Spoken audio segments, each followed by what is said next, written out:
Summer 1940.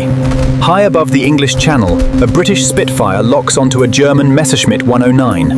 The German pilot does the one thing every Luftwaffe flyer is trained to do. He pushes his stick hard forward and dives straight down. The British pilot follows. He pushes his stick forward into the same dive, and his engine instantly dies. No explosion, no enemy fire, just dead silence at 300 miles per hour. While the German pilot escapes, the British flyer is left restarting his engine in mid-air if he has the altitude to survive. This wasn't bad luck. It was a fatal engineering oversight hidden inside Britain's legendary fighter plane. Welcome back. Today, we're looking at the unseen defect that nearly cost Britain the skies, and the brilliant mind who fixed it with a piece of brass. To understand why the Spitfire stalled, you have to look at how its heart was built. The Rolls-Royce Merlin V12 engine. The Merlin was a triumph of mechanical power, producing over 1,000 horsepower from a supercharged liquid-cooled frame. But to feed that monster engine, Rolls-Royce used a standard SU float-type carburetor. Think of a float carburetor like the mechanism inside a toilet tank. It relies entirely on gravity. Fuel flows into a chamber, pushing a hollow float upward until a needle valve seals the intake, keeping the fuel level constant. As long as the aircraft was flying level, climbing, or turning in positive Gs, the system was flawless. But the Germans had a secret weapon, and it wasn't a plane. It was fuel injection. The Messerschmitt Bf 109 used direct Bosch fuel injectors that forced gasoline straight into the cylinders under mechanical pressure. Gravity didn't matter to a German engine. Negative Gs didn't matter. Upside down, straight down, it just kept running.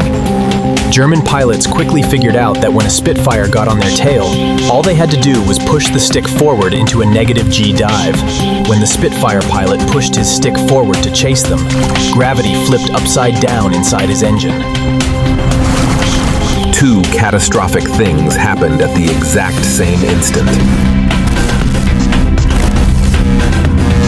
First, the floating fuel left the main discharge nozzle dry, causing an instant fuel starvation stall.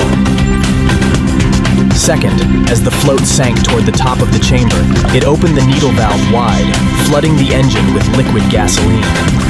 The engine would cough, spew heavy black smoke, and cut out completely. To avoid the stall, British pilots had to execute a roll onto their back before diving, costing precious seconds. In dogfights decided by fractions of a second, those lost seconds meant dead pilots and lost battles. The Air Ministry knew they had a disaster on their hands, but designing a complex fuel injection system would take over a year. They didn't have a year. The Battle of Britain was happening right now in the summer of 1940. Beatrice understood engine mechanics better than almost anyone in Britain, and she refused to accept that the problem was unsolvable. A young, Hispanic female engineer analyzed the Merlin carburetor and realized the military brass were overcomplicating the solution. You didn't need to rebuild the entire fuel delivery system. You just needed to limit how much fuel could flood the chamber during negative Gs. In late 1940, Beatrice designed a surprisingly simple invention, a small brass thimble with a precise hole drilled through the middle. It was officially named the RAE restrictor. But RAF pilots, with their typical dark humor, quickly gave it a far more famous nickname. They called it Miss Shilling's Orifice.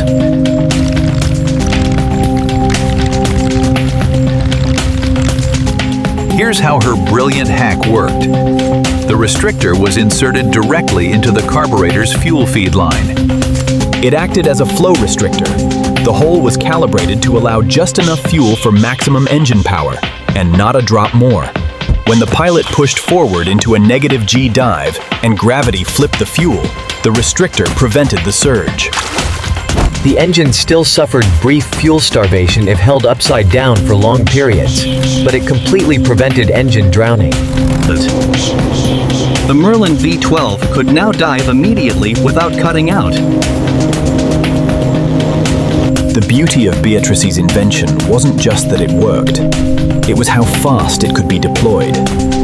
The modification took mere minutes to install.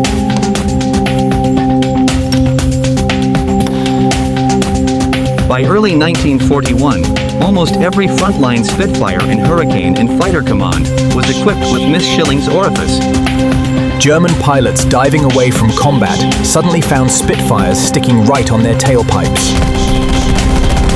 The tactics that once guaranteed Luftwaffe escape were now entirely useless.